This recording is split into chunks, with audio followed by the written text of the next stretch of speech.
当身体内一构造穿过周围组织或肌肉壁中的薄弱处进入另一部分时，可能造成皮肤下凸起，这就称为疝气。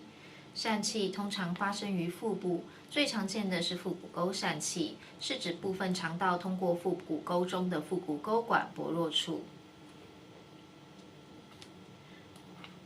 在男人，这个通道连接腹部到阴囊，腹股沟主要影响男性，更常见于老年人，然而也可能发生在妇女身上。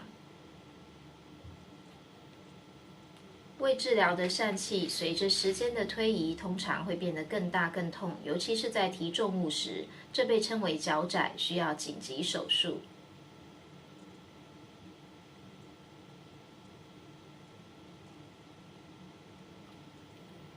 疝气治疗通常涉及某种形式的手术，可能是在局部麻醉下进行开腹手术，也可能在全身麻醉下进行锁孔手术。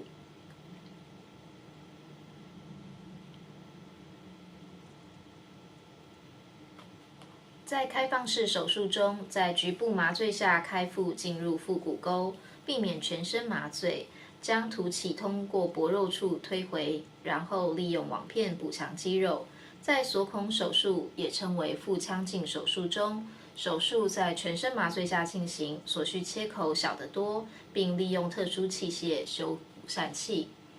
这种情况下，网片将放置在腹部的肌肉壁之后，但在称为腹膜的腹部内侧衬里之前，这可减少网片感染的风险，并降低疼痛的程度。相机通过一个12毫米位于肚脐正下方的端口放入，另外有2个较小毫米的仪器端口开在相机端口下方，因此总共有3个切口。第一步是使用气球在腹膜衬里和腹部肌肉之间创造一个空间，利用2氧化碳气体维持住这个空间，得以置入机械修复疝气。3D 光谱螺内网会被固定在适当的位置，以防止疝气复发。使用可溶解的钉固定，完全溶解大约需要6个月。